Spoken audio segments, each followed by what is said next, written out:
away from animal products. But certainly the thoughts of limiting the meat consumption should be taken seriously. Supreme Master Ching Hai has similarly spoken on many occasions of the immense toll of meat and fish production on the planet, tirelessly urging for a global switch to plant-based fare, as in the following excerpt from an October 2009 video conference in Germany. But even though our predicament is very grave, we do still have time if we act now. And the solution is still very simple. Well, you know it, right? It's the vegan diet. No animal products.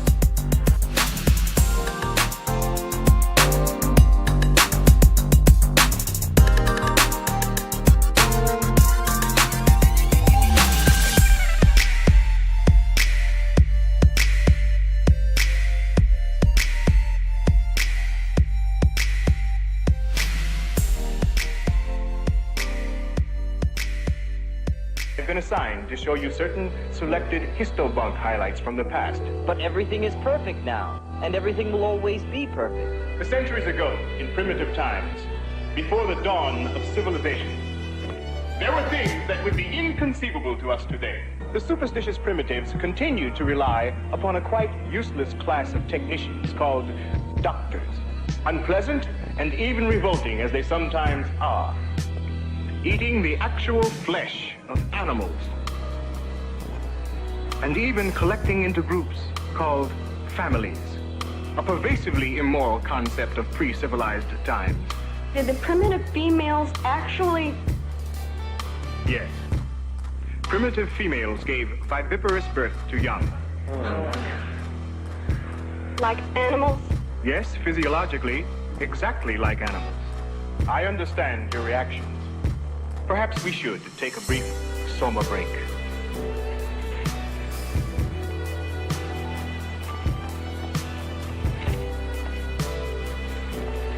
To take the scene on anti-nature conditioning.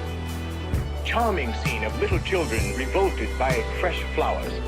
The implication is that nature nausea conditioning is necessary to keep people from enjoying the countryside and thus under-consuming. But that's true. Quite besides the point. I just wanted to show why nature nausea training is one of our most recent improvements in... You see? Recent implies past. Improvement implies progress. And if the present is perfect, then there can't be any progress, of course. And even the word why. That's the most dangerous of all. It raises the whole question of purpose. No, I'm afraid it would never do to let an ordinary audience watch anything quite as dangerous as your docu-short. But the test audience watched it. They all liked it. You can see right there. Quite meaningless, since they've been conditioned to like anything that's shown them. No, I meant this. Oh, just one of their cult superstitions meant to frighten off demons. In fact, their religion seems to be based partly on demonology. What sort of demons? Almost anything at all. Rocks, trees, animals, sometimes strangers. Like you. A young lady in the t-shirt right there. Vegan Outreach. Vegan Outreach! Woo! As the next leader of the most amazing nation in the world, how can we set the example on a more nutritional... Check out my pyramid. It helped me eat the best foods for more energy. I noticed a big difference. Pass it on. It's my pyramid. I learned a lot about how to keep my calories under control by cutting down on added sugar.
You understand, for example, that there are essential amino acids. That's proteins, certain ones that we have to get.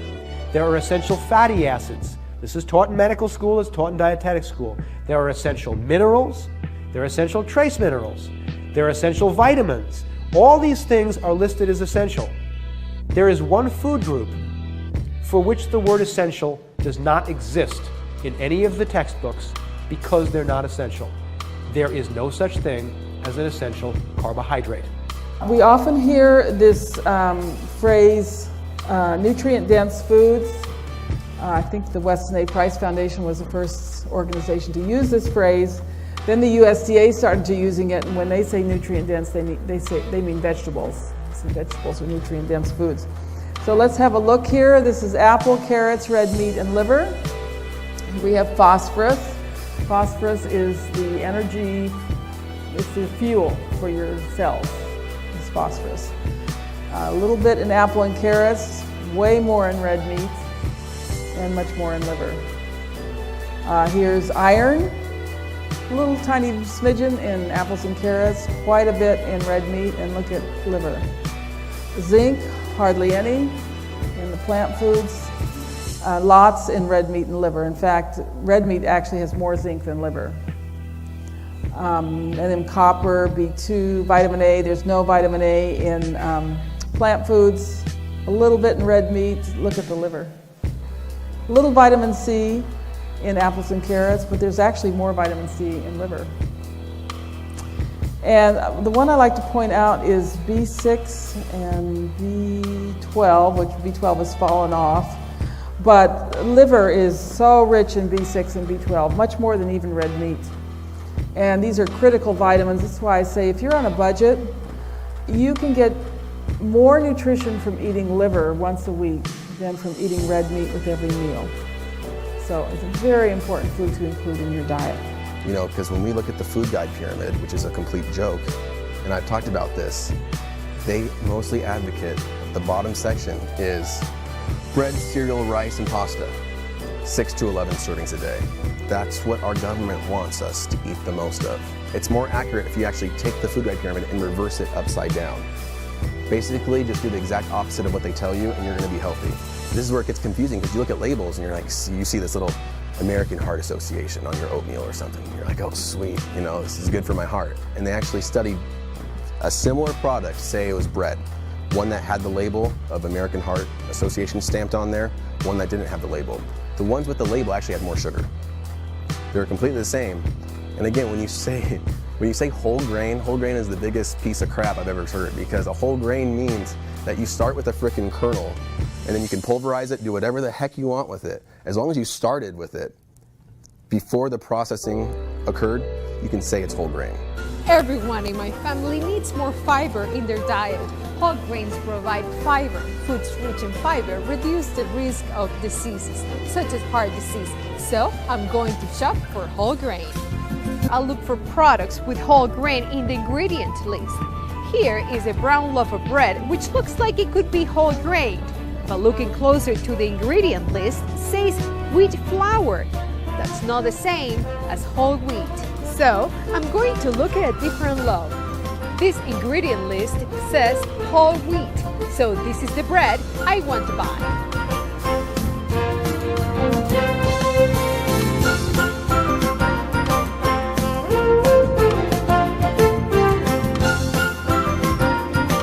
The idea that fat and cholesterol cause heart disease comes from 1952 from the diet heart hypothesis. This hypothesis has been called the greatest scientific deception of this century, perhaps of any century. A hypothesis is not the truth. It's only an idea. It has to be proven. This hypothesis, since it was proposed, no other hypothesis in the world had so much research put into it. Billions have been spent all over the world to prove this hypothesis. Billions. And huge political and commercial machine has been built based on this hypothesis. To prove a hypothesis takes a long time. Science doesn't work fast. And while science was working on this hypothesis, The governments in the Western world have fully committed to it. The media touted a new breakthrough, that this is the truth. And all sorts of commercial companies jumped on the bandwagon. Pharmaceutical industry is making billions on this hypothesis. Food industry is making billions. Medical industry is making billions. Western governments are making billions. This hypothesis today we can 100% say has been proven wrong. The diet hut hypothesis is a big mistake. It has been proven wrong for the last 30 years.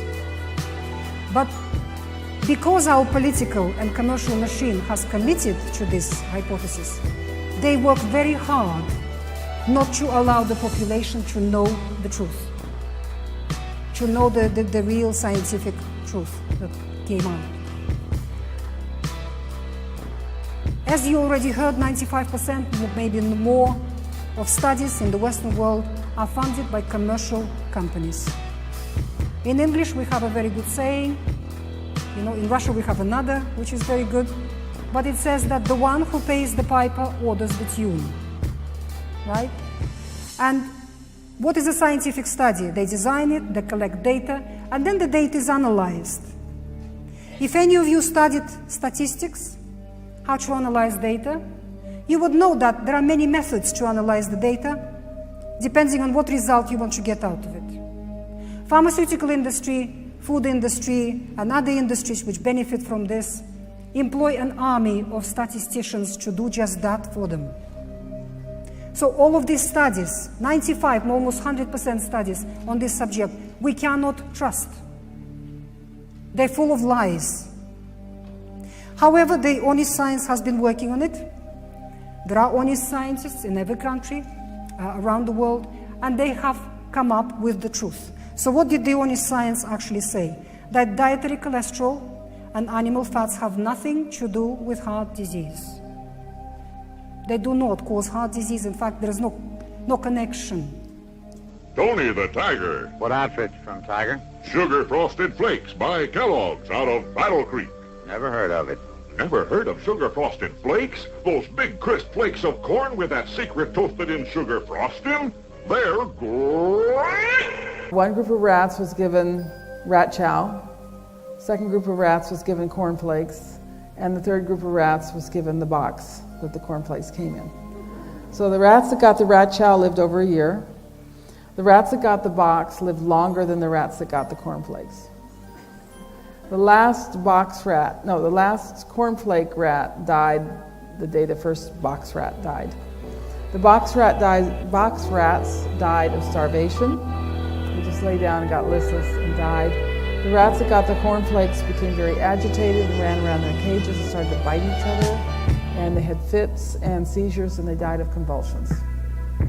So there's something very neurotoxic about the cornflakes. And when they did an autopsy, they found lesions. So this is like little cancers, basically, in the nerve cells of the intestine. We have as many nerve cells in our intestines as we do in our brain. There's a big link between the intestines and the brain. So there's something quite neurotoxic about the proteins when they're extruded. And it's sort of like pasteurizing milk. You warp and distort the proteins. Same thing happens when you extrude. So I learned bad things. I learned vegetarianism. I learned radical approaches that were not helpful. And then when I got into those, I started getting better and better.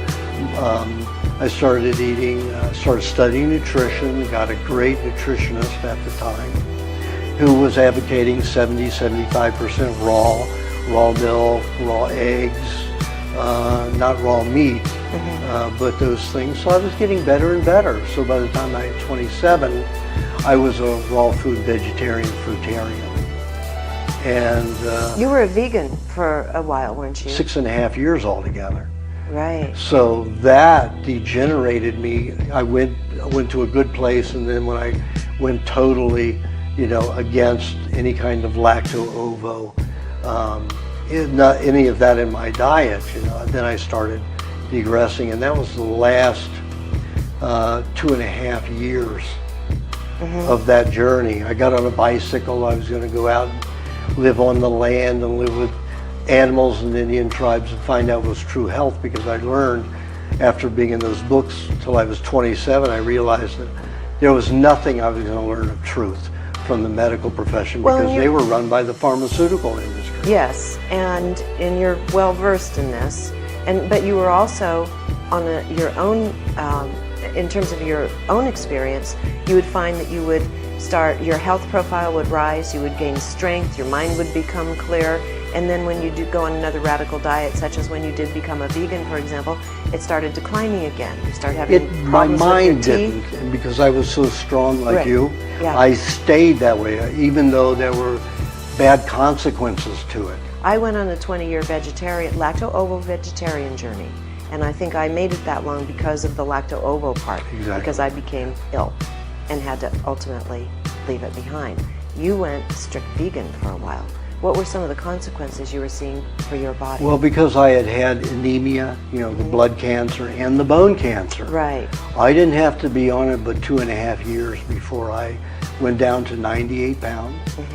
My bones started disintegrating. I got leukemia again, and I was deteriorating. Where's all the fat in a vegetarian diet? Right, we've got some in seeds and we have some in nuts. But that doesn't have any of the animal fats. EPA and DHA, which are two of the most important omega-3s, are animal fats. Your body may or may not convert them from something else. They're animal fats. They're not there. So almost everybody that's on a vegetarian diet, the only way they're even getting adequate amounts of some of the wrong fats is if they're pouring them on. They're certainly getting them naturally, because natural fats are only in high quantities, percentages, in animal foods and in some nuts and seeds. And then there are many nutrients that they're in the plants, but they're much harder to absorb from the plants, starting with calcium. Now, in traditional diets, there were really only two sources of calcium, either dairy foods, milk, cheese, and so forth, or bones. And cultures that did not have dairy foods made a point of eating bones. The Eskimos ate the fermented bones. They would take the bones of small animals like birds and grind them up and put them in their food. So it was either dairy foods or bones. They were not getting their calcium from vegetables. A lot of the calcium in vegetables is blocked by things like oxalic acid or phytic acid. B6, magnesium, iron, zinc, and copper, all very crucial nutrients. They are in plant foods, but they're often blocked. They're often difficult to absorb, particularly zinc. The quickest way to develop a zinc deficiency is just eat a vegan diet, because you cannot obtain adequate zinc from plant foods. And zinc is critical for not only for our brains, but for reproduction. Over 100 enzymes are dependent on zinc. People who eat the most fat and the most cholesterol have the lowest incidence of disease, all disease. The higher your cholesterol level in your blood, the healthier you are altogether. That's what science has demonstrated conclusively. People with higher cholesterol live the longest and the healthiest lives. People who are in their 90s, 80s, and people who reach 100 usually have high blood cholesterol. And they eat eggs and bacon and butter for breakfast on a daily basis, these people, almost, exclusively. Because so many women are concerned about too much saturated fat in daily meals, a great change in eating habits is taking place in homes all over America. More and more women are using both Mazola corn oil and Mazola margarine, less saturated fat, because its corn oil is never hydrogenated. A delicious spread and a nutritious seasoning for vegetables, Mazola margarine is the only margarine to contain Mazola corn oil. So, if you're concerned about too much saturated fat, let's talk about low blood cholesterol. It increases risk of heart disease and stroke. That is a fact. If you have low blood cholesterol, you will have high risk of heart disease and strokes. That is an absolute fact. It is associated with cancer. People who have low blood cholesterol have it low for about 18 years before they're usually diagnosed with cancer. That is the number that's been given to us by science. It is associated with violence, aggression, and suicide. We'll talk more about the brain, but what you have to understand, the brain is a fatty organ. It's got a high fat content, the brain. About 40% of that fat is cholesterol. Your brain is made from cholesterol, 40% of it. The substance called myelin coats every nerve fiber and every nerve cell in your nervous system, in your brain, in your spine, in the peripheral nervous system. It's like an insulation around electric wires. You know that electricity, all electric wires have to be insulated? Our brain works on electricity. So that's the insulation. Myelin, more than 60% of it is cholesterol. The rest is saturated fat. That is what myelin is. So when you start reducing blood cholesterol levels, you're putting brain under grave danger. Because brain has cell regeneration processes going on all the time. Cells in the brain do die and they get replaced by newly born cells. These processes are very active. And these new baby cells need building materials to be made from. They have to be made from cholesterol, saturated fats, proteins, glyconutrients, and some other things, but a large percent is fat and cholesterol. And if the blood cholesterol is low, the brain is not getting enough to maintain its structure and to function properly. Scoop it in a baked potato, spice it up with salsa, swirl it in pasta. Oh, I've got a meeting. Meeting? You've got a floor to wax. Me? Knudsen low-fat cottage cheese. Now it comes in 4 packs. I found a recipe you won't find in a cookbook, but it's sure nutritious and a real money saver too. Take a quart of Carnation Instant Non-Fat Dry Milk. Add a quart of whole milk. Mix, chill, and serve. You get 2 quarts of fresh-tasting low-fat milk. People with low blood cholesterol have aggressive personalities and poor self-control. Carl Pfeiffer, a renowned American doctor who did research in American prisons, has discovered that more than 80% of violent offenders, people who committed murder and other violent crimes, had low blood cholesterol. More than 85%. Low blood cholesterol makes the brain starve, the brain cannot function well, the person becomes angry, these people are easily irritated, they easily attack, they easily become aggressive, and they are prone to violence and crime. It is associated with Parkinson's disease. Indeed, now we know that statins cause Parkinson's disease. We have an epidemic of Parkinson's disease. It's growing very rapidly. Without doubt, large percent of that epidemic is due to anti-cholesterol pills that people are taking. Because the brain is a fatty organ, it requires cholesterol. And if it doesn't get enough, it will manifest symptoms. It is associated with memory loss. In fact, memory loss is the #1 side effect of statin drugs. The brain cannot function, you can't remember anything. Because in order to form memories in the brain, synapses have to be formed. The cells in the brain have long arms. They grow long arms to communicate with each other. And when the 2 arms of 2 cells come together, they have to do this. They have to create a synapse here and a synapse here, and they have to connect. Now the synapses are almost exclusively made out of cholesterol and saturated fat. If your blood cholesterol is low, that is the only place your brain can get cholesterol from. It can manufacture some, but not enough. Then the brain can't form these synapses. So the cells cannot connect with each other. As a result, the person cannot create memories. And it is the short-term memory that suffers. The person might remember what happened in the childhood, because those synapses were formed in the childhood, but he doesn't remember what he had for breakfast, and where he put his car keys, or where he left his hat, or his shoes, or something else. The short-term memory is not being formed, because the brain doesn't have enough building materials, resources to create memories. These people can't learn anything new, because in order to learn something, we have to remember it. we can't form. I trust my heart to Lipitor.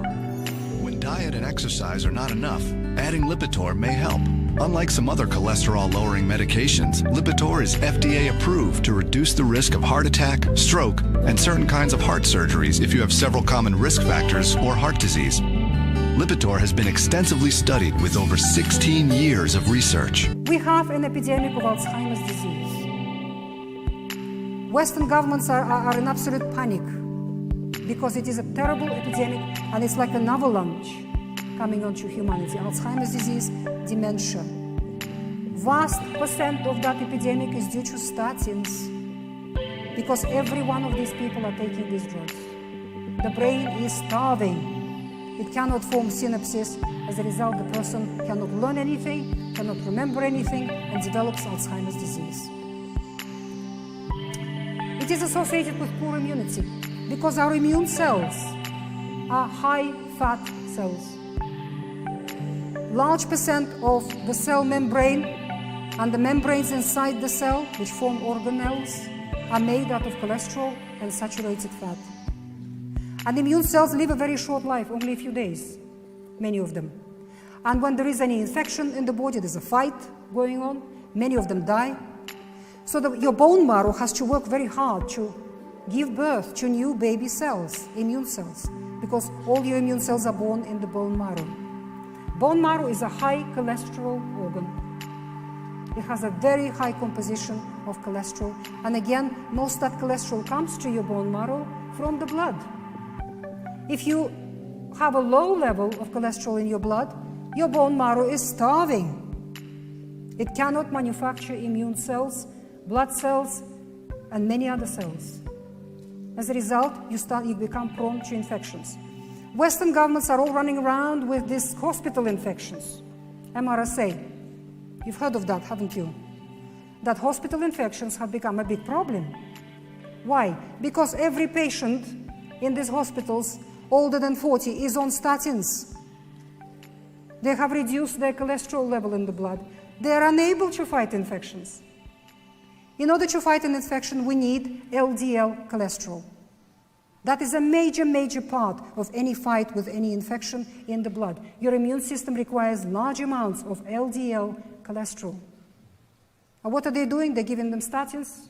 LDL cholesterol is low. The person cannot fight any infection. They're completely defenseless, these patients. That is why we have hospital infections. That is a major, major cause of it. Because of high cholesterol, 1 out of 4 adults is gambling with heart disease. You could leave it to chance or do something about it with a diet including Fleischmann's margarine. 0 cholesterol, low saturated fat. For great bacony crunch without cholesterol, bring home the Bacos. Learning disabilities in children and adults, without doubt. Mother's breast milk is very rich in cholesterol. It has a high content of cholesterol. More than that, it has an enzyme in it to make sure that the baby's digestive system absorbs 100% of that cholesterol. Not one molecule of it gets wasted when babies are breastfeeding. Why? Because the baby's brain and eyes and bone marrow and other high-fat organs require large amounts of cholesterol to form themselves properly. Manufacturers of formula feed for babies know this fact. But because of all the propaganda with cholesterol, they don't put any cholesterol in formulas. That is why it is a very high rate amongst formula-fed babies. They have a very high percentage of poor ability to learn, lower intelligence, problems with behavior, and glasses. They have poor eyesight because their eyes didn't form properly in these children. And infections as well, because bone marrow is not being properly formed. It is associated with early death. People with low blood cholesterol don't live long. They die early.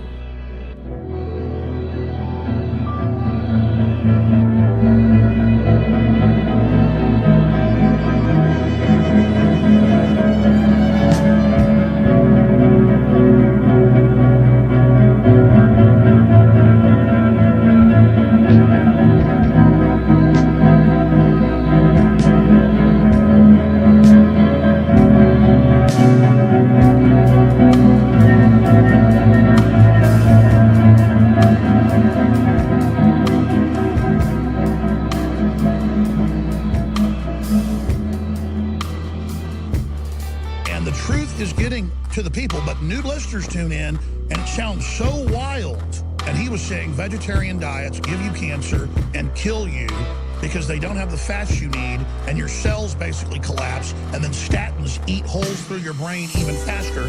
He was saying that 25, 30 years ago. Guess what's in the London Telegraph today? Huge, giant, mega study. Long-term vegetarian diet changes human DNA, raising risk of cancer and heart disease. It's well known that people that eat vegetarian diets culturally are shriveled, are weak, are stupid, are infertile, and have small cc-sized brains. Every diet contained animal foods.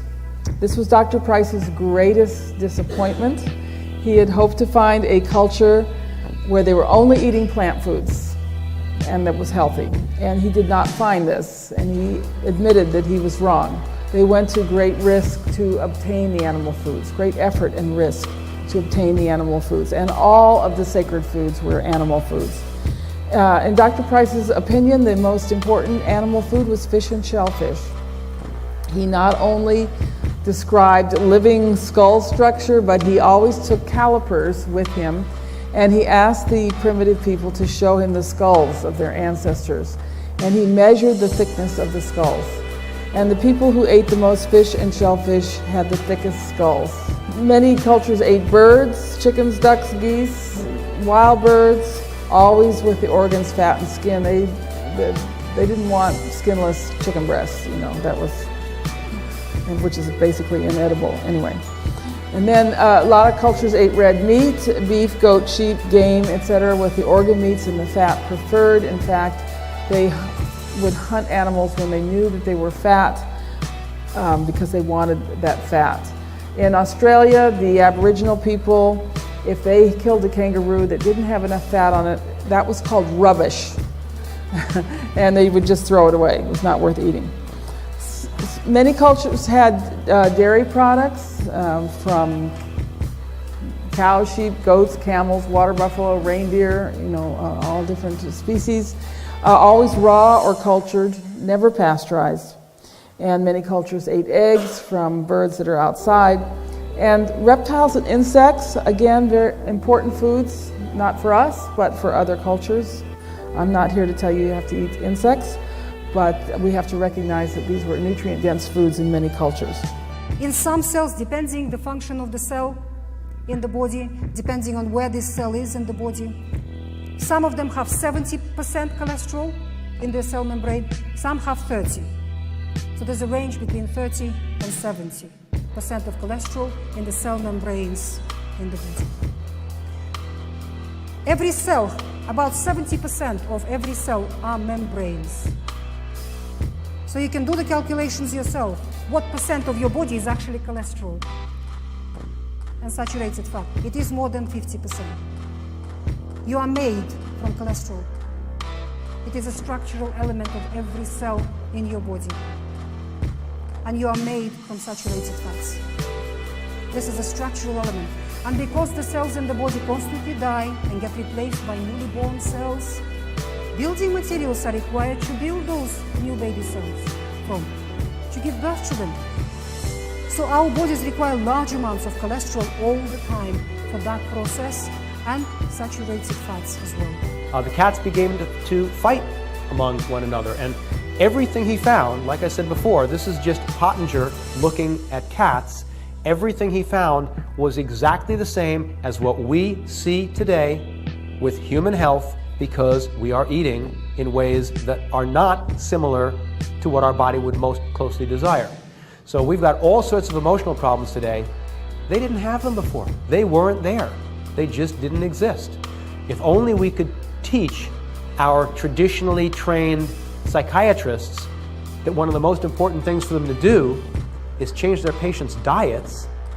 But of course, you don't want to do something that gets rid of patients. The idea is you get to see them over and over and over again. My entire goal is to see people so that then they don't need me anymore. Doctors don't seem to understand that that should be their goal. There's something that's usually said as a joke. It's not a joke, it was true, but it was true thousands of years ago, that in China, the doctor only was paid while the people remained healthy. Because as soon as the person wasn't healthy anymore, it meant the doctor hadn't done his job correctly, and he no longer got any money. Well, it would be nice if we did that today. Of course, if we did that today, doctors would not be an occupation people would want because they'd all be in poverty, because none of them would get paid, because the patients aren't getting healthy. We're just suppressing their symptoms and bringing up additional side effects. The last 12 FDA heads were all either on the a CEO on a pharmaceutical company or a chemical company, Dow, Monsanto, one of those, or they went to that position after they got out of office. No, so they're pushing for a whole different agenda here. Oh yes, there's the chemicalization of humanity. Yeah. To me, what is happening is they want to make a lot of money. They want to keep control of people. So how do you keep control of people? You keep them procreating, keep them in credit, and you keep them unhealthy. Okay? They'll always be in fear of something because they're not going to be well. They're not going to be stable mentally or emotionally. So if they can't get foods that help them calm and relax and be at peace, they're going to be running to a doctor, especially with commercials that are all over, lying, deceitful, completely fraudulent commercials that the government completely ordains. I like to serve what I like to eat. Meals that are fresh, healthy, and different. And when I found out my cholesterol was still up a little, my doctor told me about a different kind of cholesterol medicine, Zetia. We talked about statins, a good option. Zetia works differently.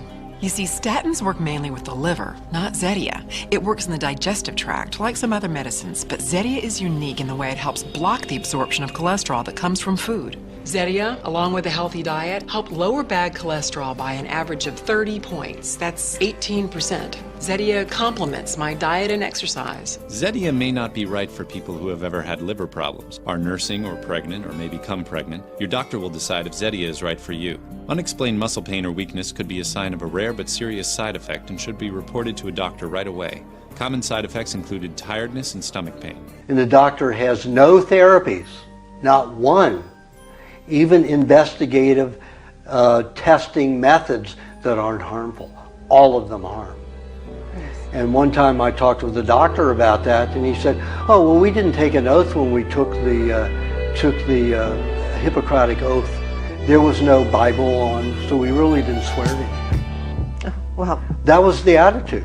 Yeah. Think about what you're dealing with doctors, and doctors all are run by the pharmaceutical industry. Pharmaceutical industry writes all the medical procedures. So the real cause of heart disease epidemic is sugar, bread, breakfast cereals, pasta. That's what they eat, day in and day out, and they think it's all right. That is the cause of cancer, autoimmune disease, of mental illness, of heart disease, atherosclerosis, diabetes, and every other disease in the Western world, in the modern world. Because they cause a glucose overload in the body. Human body has not been designed to get such huge amounts of one particular molecule. If you eat carbohydrates in a natural state, the way Mother Nature gave them to us, raw fruit, raw vegetables, raw grains, they're very difficult to digest. In fact, they're indigestible to the human digestive system. And most carbohydrate that's in them is indigestible. It goes through us. It doesn't absorb, doesn't digest, finishes up in your bowel, where the microbes in your bowel work on it. They digest it, and they manufacture, they convert all those carbohydrates, more than 75–80% of them, into short chain fatty acids, which are fully saturated fat. So when we eat natural plants in a natural state, we digest them as saturated fat. They absorb, they feed our immune system, they feed our brain, they support us between meals. But generally speaking, high up, plants are indigestible. But what our industry does, it makes them very, very, very digestible by processing them. Flour is a highly processed carbohydrate. You finish up with high level of insulin in your blood all the time. That is what our doctors should be testing.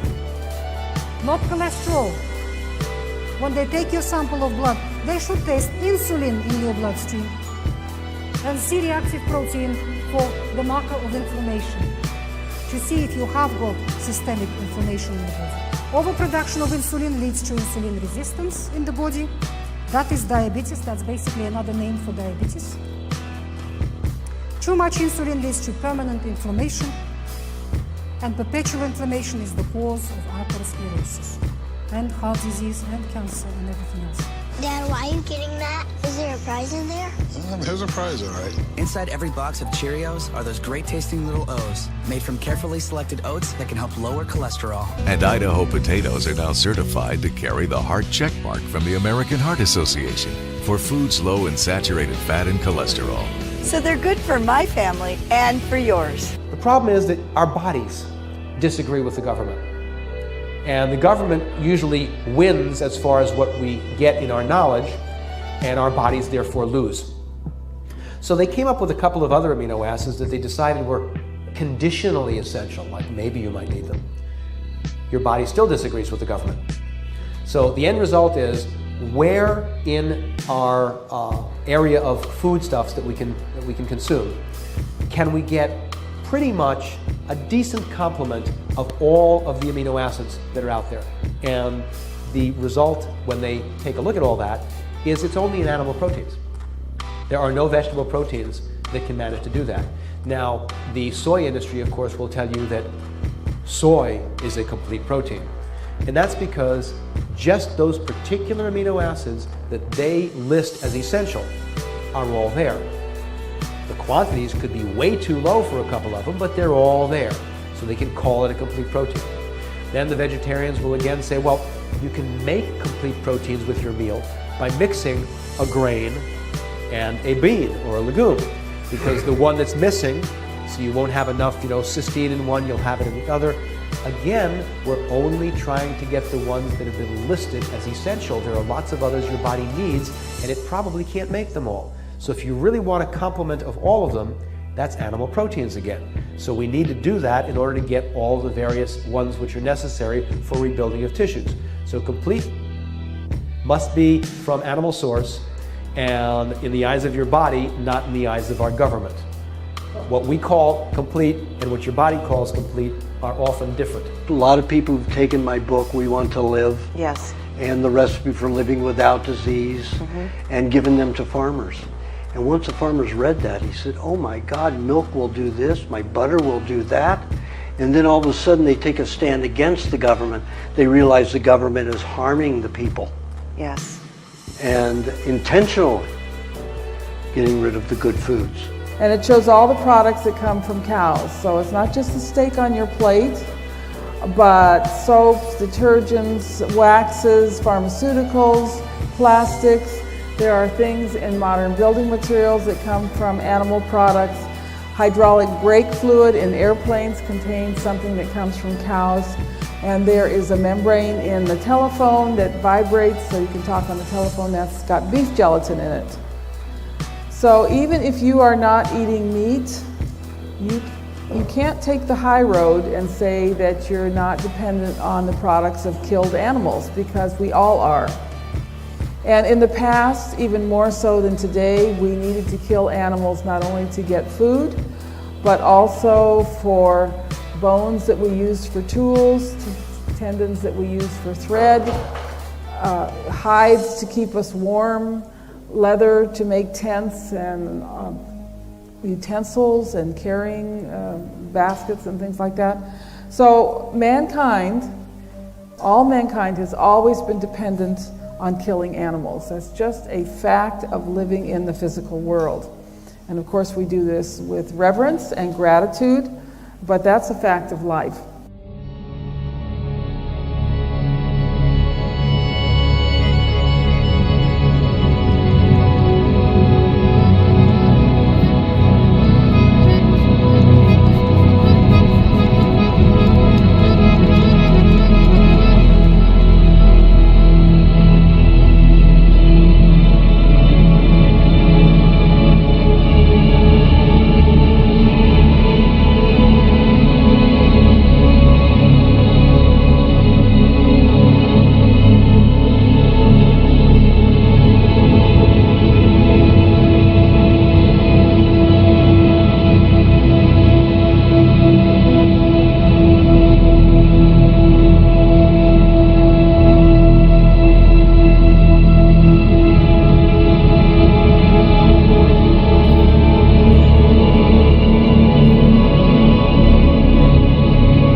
If fed a piece of meat, it may take a full week to reopen.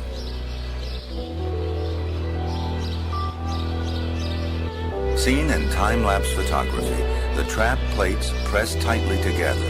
Digestive juices are secreted onto the meat and can be seen at the bottom of the leaf. The result is most dramatic. A good meal, and there is a sudden and amazing burst of growth.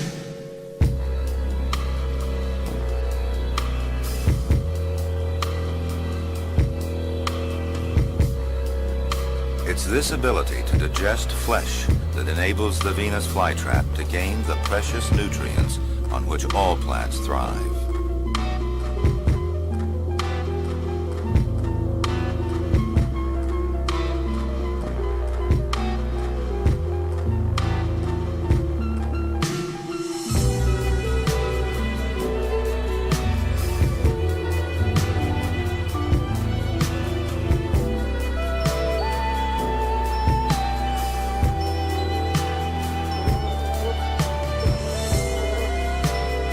Although one fly may escape, sundews are among the most sophisticated of all death traps.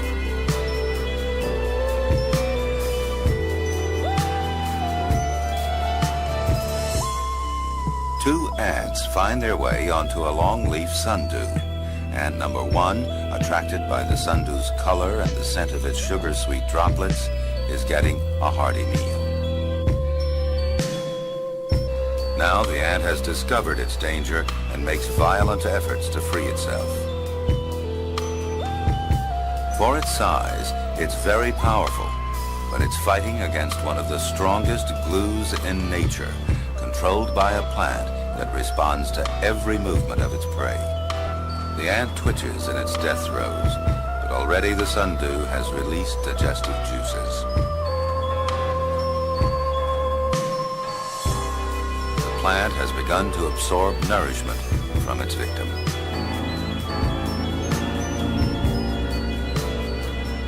To help with absorption, other tentacles curl inward to envelop the ant. In this longleaf species of sundew, only the tentacles move, but here we see a roundleaf sundew closing on a mosquito. In this case, the leaf itself curls round in its embrace of death. Plants also exhibit rhythmic movements similar to those in an animal's heart. In some plants, the pulsations can be visually observed, while in others, it can be detected only through electrical devices. The upward and downward movements are recorded on the smoked glass plate. Similar curves are obtained by recording the movements of a frog's heart.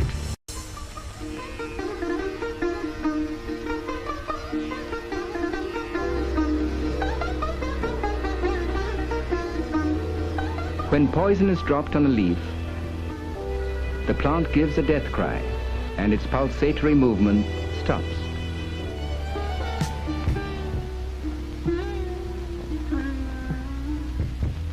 Excitation, brought about by a stimulus applied at a point on the plant, is transmitted to other parts of the plant. The same thing occurs in an animal's body.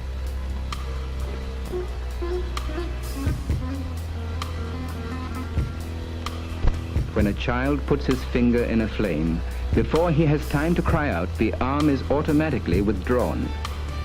This is because an ingoing strong stimulus reaching a nerve center is reflected into an outgoing impulse through a new path, causing the hand's withdrawal.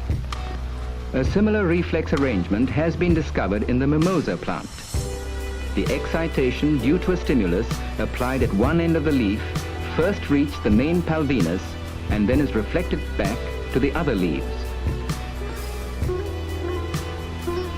Observing the world of plants, he used to say, "They are our mute comrades whose life runs its silent course. They record their reactions without sound, but our eyes can see the stirrings of their life and the pangs of their death." 324 Fellows of London's Royal Society.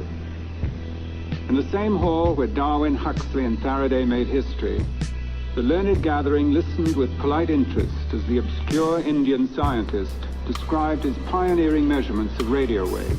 The object of his future experiments was to prove through the design and use of highly specialized machines that all the characteristic responses exhibited by animal tissue are also to be found in plants.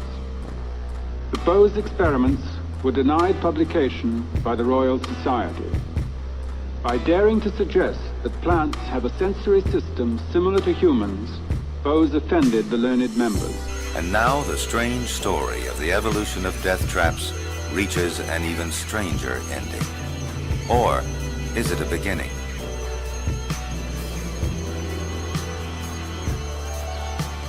The seed of a shepherd's purse has fallen, future generations dormant within. As if a prelude of perils to come, seeds immediately attract the attention of hungry creatures. The vast majority of all seeds that reach the ground are fated to be devoured by animals. But the shepherd's purse has evolved a mechanism to beat the odds. Its seeds attract soil creatures, but then they immobilize them with slime, kill and digest them.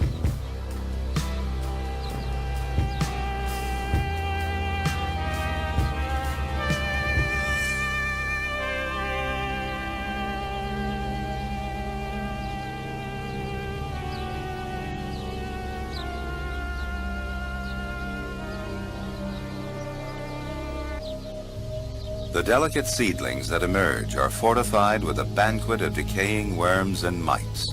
Their first battle over.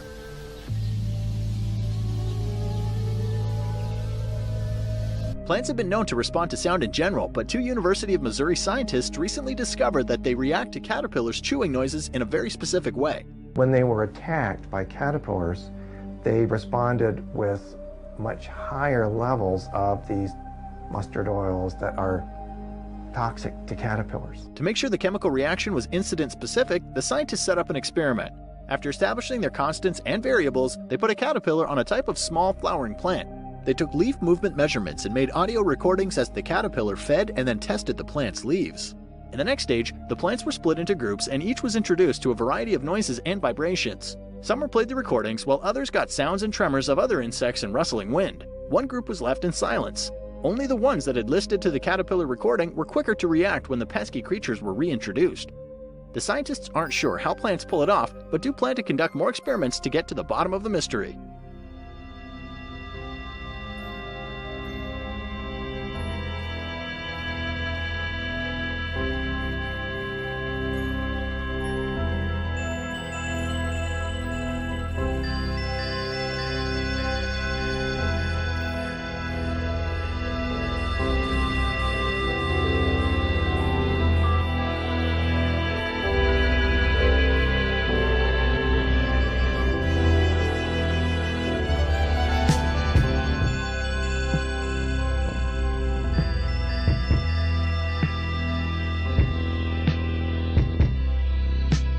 You know, I was living on a bicycle outdoors, which is very stressful. You know, the temperature changes from day to night. But living in that as a fruitarian, strict fruitarian, no lacto, no ovo, no meats at all, I disintegrated heavily. So I chose to die. Because now the cancer's back and it's like, what Right. am I? I've tried everything. I was aching in every joint. Yeah. The temperature dropped below 50 degrees. I mean, at 50 degrees, I started having severe joint pain. By the time it hit 48, I was crippled in excruciating pain. I couldn't move. So you were going to die, so you chose your way. I chose to fast to death. To fast to death. And I picked an old Indian burial ground in California. I bicycled all the way from, well, I couldn't bicycle much anymore, but I was in Alaska at the time living with the Eskimos. And all the Indian tribes, I lived with 4 Indian tribes, and all of them suggested I eat raw meat. And I said, no, they're just trying to kill the white boy. Revenge, you know, because again, I'd been brainwashed into believing, even though raw foods were good, with the vagotomy, which is the severing of the vagus nerve and no hydrochloric acid in the stomach, I would die, I would get a parasite and die. so this was heavily entrenched in your mind that if you ate raw meat, you were going to die. Correct. Of yeah. poisoning. Exactly. But you Tell us this next part of the story. I was in this old Indian burial ground outside, at the foothills of a mountain range, St. Martinez mountain range in Thermal, California. And I was just drinking water to keep the headaches away and to fast myself to death. I knew it would take probably 40, 60 days to do. So right away, I happened to pick a vein of the mountain where it led up into a canyon where a bunch of coyotes lived. Their den was up there. So they'd come down every night, wake me up, almost like clockwork at midnight, and do their howling and play games with me. By about the 10th, 12th day, my mind's a little fuzzy from all the fasting from that period, but I was able to sense them going around where my campsite was down the wash. So the day that I sensed all 11 of them, the next night they killed a jackrabbit and offered it to me, ripped it up and put it at my feet. And I was also a philosophical vegetarian because I loved animals. Yeah, that's as me for 20 years. As well, being afraid of raw meat. Yes. So what went through my head at that moment, though, the coyotes were offering it to me, and I'm looking at the Easter Bunny. They ripped it open for me. It was all warm and squishy and everything at my feet. So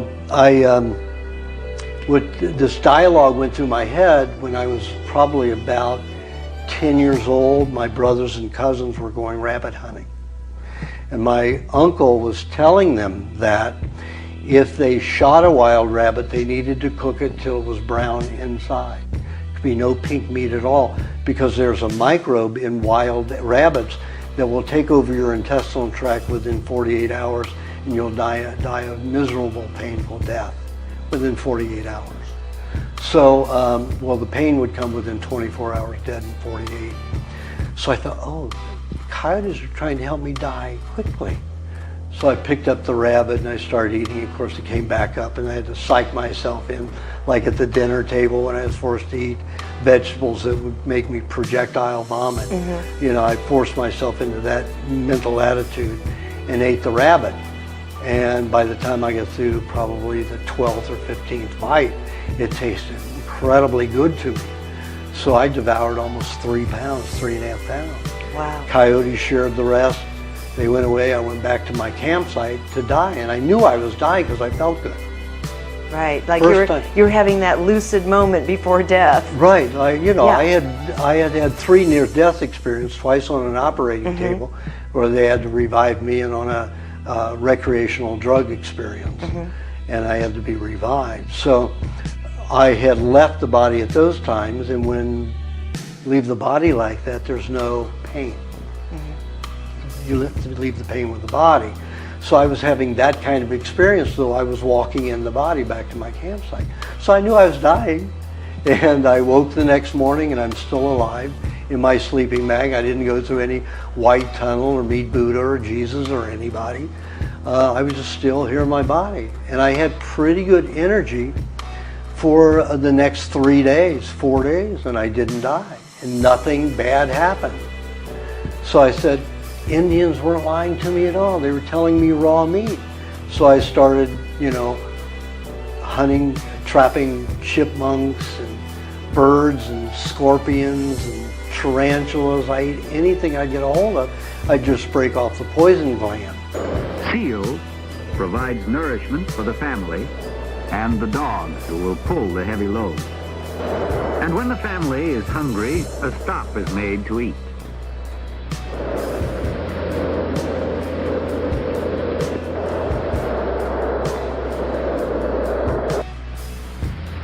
Seal meat is eaten raw.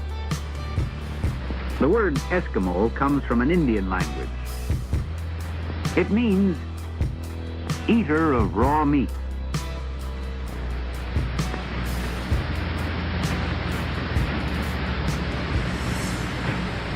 Dr. Price went to Alaska, out into the hinterland, where he could study the Eskimos living on their traditional diets.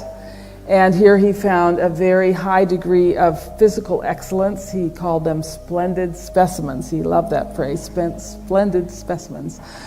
Beautiful straight teeth. He described this woman's teeth as literally 2 rows of pearls, very broad faces. The children were sturdy and strong. They were curious and alert. He talked to a doctor who'd lived for 30 years among the Eskimos, and this doctor told him that among those who lived on their native diet, he never saw a case of cancer, heart disease, any tuberculosis, anything requiring an operation. So when the Eskimos or any of these primitive groups killed an animal, the first thing they did was eat the fatty organs, the brain, the tongue, the liver, and the marrow. They had a way of tapping that femur bone and bringing out the marrow, and they ate it raw. The marrow is 90% fat. But for you to trap these animals and to eat them, this is primitive. Raw. This is raw. This is frightening, even though rare meat is just about raw. It's barely even warmed. This psychological difference that frightens people so and creates a lot of controversy around you is, what is it that's happening there as an intuitive being in our psyche that we cannot handle? Well, it's our conditioning. We're taught to be afraid of everything, and it's the most absurd thing in the world. Look, I mean, we've had raw dishes throughout history. Steak tartare. Yeah, the French are chopped raw beef and raw egg mixed together. And the Germans eat more than anybody else steak tartare, even the French. And we have carpaccio, which is thinly sliced, completely raw meat. Well, after, a week of trapping little things and eating them, there's just not much food. And I was 96 pounds.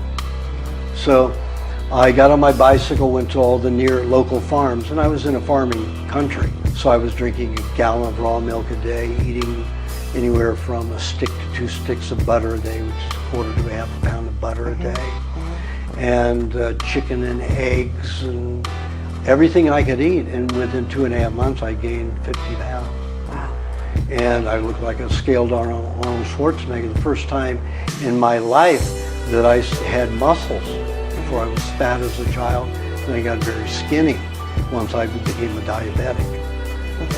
And this was a combination of eating all the raw fats, the raw proteins, but also you were doing some labor at the time. Yes. So you were using your body. Correct, which was normal except for bicycling. Yeah, I went back to Los Angeles, spread the word that raw meat was the answer, and everybody said, oh, you're going to get a brain fluke and you're going to be an idiot. But this was the only thing that made me truly feel stable and well in my body, so I wasn't going to stop. And after 13 years of eating raw meat and 10 years of fear, I said, there's something terribly wrong here. I've got a vagotomy. I'm supposed to be deathly ill from eating anything raw, and here I'm eating raw meat for 13 years and I've never gotten diarrhea or vomit from it, ever. This doesn't make sense. So I went to the main medical universities looking for the experiments that prove the raw meat gives parasites, and there wasn't one. Yeah, we hear it was all salmonella, bacterial poisoning, where everyone's afraid of raw eggs, raw milk. Oh, you're going to get sick and die. The stats are something quite different. I mean, most of the salmonella poisoning that takes place is from cooked foods. Like Absolutely. What, 95, 96%? 99.999% is all from cooked food. The report has revealed as that recently as the 18th century, no, this didn't stop, British royalty swallowed parts of the human body. The author adds that this was not a practice reserved to monarchs. It was widespread among the well-to-do in Europe. They've always been predators. They see you as animals. See, let me explain how this works, okay? If you're a new listener and you hear me say that DynCorp and Halliburton it's been admitted in congressional hearings and major newspapers in the country, are running giant white slavery rings, including women and children. And what does she do? And she does sex. She got a big mark with a big tattoo on her pride. And what happens in the church? And we do baby sacrifice and eat the baby. What do you mean sacrifice and eat the baby? So we kill the baby and eat it and drink the blood from it. Is that true, Gabriel? Yes. And we dance with the skulls. You what? We dance with the skulls. What skulls? Skulls of the baby. Pardon? Baby skulls. The skulls of the baby. You dance with the baby skulls? Yes. And who kills the baby? Papa, me, Elisa. Who kills the babies? Papa. And what, he gets you to help him? Yes. So he tells us to hold the hand with a knife, and then he holds his hand on our hand. So then he cuts the baby's head off. And then he puts it upside down and then drains blood. He does sex to us. He kills babies there. Right. We eat babies. We drink their blood. It's like school time. Right, okay. Instead of lessons, instead of literacy, numeracy, science, we had sex party and we ate babies. And my dad, he lied to my mum about being vegan. The royals drink blood, knowing that Al Gore, it came out in major news back in '99, flies around with a refrigerator full of blood of different blood types. They say, well, it's in case he gets shot, he has blood with him. Well, it's a bunch of different blood types. I know that the royalty has people that wipe their hind ends. And it's actually on the record, but people can't believe reality. I know that there is a practice in Europe still ongoing and a practice by the communist Chinese. Elites have always eaten man flesh. Transylvanian royalty, German royalty, French royalty, Dutch royalty. And it's a secret process they reportedly still engage in, but as early as just 60, 70 years ago, it was on record that they would bathe, women especially, in the blood of children. This is one of their favorite things to do. And so all elites do this. They believe it makes them beautiful. And they will slit the child's throat right there at the bathtub, pour it in. These women find it beautiful to watch the child's blood spraying out. Then they get in the blood bath. Okay? Now, see, I never really even got far on air. I just thought, since it's mainstream news right now, British royalty dined on human flesh, I thought I would just bring that up to you. But not so much even the dining on the human flesh. They like to split the head open and get the pituitary gland and eat it. It's the old-fashioned growth hormone. You know, the rich people today spend millions of dollars getting the scores of facelifts and Botox and liposuction and blood transfusions. And oh yeah, but that's for the lower level nouveau riche. Let's